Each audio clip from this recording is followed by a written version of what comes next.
আসসালামু আলাইকুম সম্মানিত দর্শক শ্রোতা, আমি আজহারুল ইসলাম আপনাদের সকলকে স্বাগত জানাচ্ছি।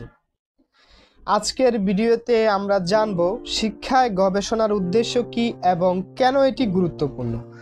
গবেষণা শুধু ল্যাবরেটরিতে বসে পরীক্ষা নিরীক্ষা নয়।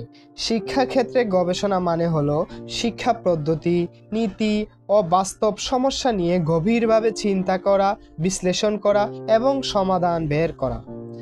প্রথমত, শিক্ষায় গবেষণার মূল উদ্দেশ্য হলো নতুন জ্ঞান সৃষ্টি করা। এটি আমাদের জানতে সাহায্য করে কোন পদ্ধতিতে শিক্ষার্থীরা সবচেয়ে বেশি ভালো শেখে। দ্বিতীয়ত, শিক্ষার মান উন্নয়ন। গবেষণার মাধ্যমে আমরা জানতে পারি কিভাবে পাঠদান আরও কার্যকর করা যায়, কিভাবে ছাত্রদের আগ্রহ বাড়ানো যায়।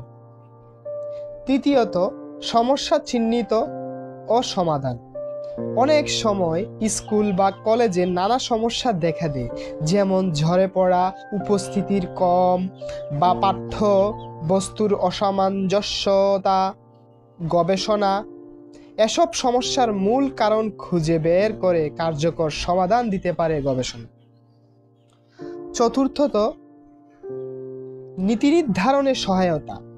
গবেষণালব্ধ তথ্য ও উপাত্ত ব্যবহার করে সরকার বা শিক্ষা প্রতিষ্ঠানগুলো সঠিক সিদ্ধান্ত নিতে পারে। সবশেষে, গবেষণা শিক্ষকদের দক্ষতা উন্নয়ন এবং প্রযুক্তির সঠিক ব্যবহার বুঝতে সাহায্য করে।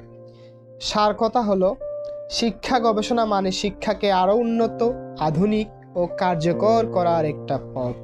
ভিডিওটি যদি ভালো লেগে থাকে তাহলে লাইক দিন, কমেন্ট করুন এবং আমাদের চ্যানেলটি সাবস্ক্রাইব করে সাথে থাকুন। ধন্যবাদ সকলকে।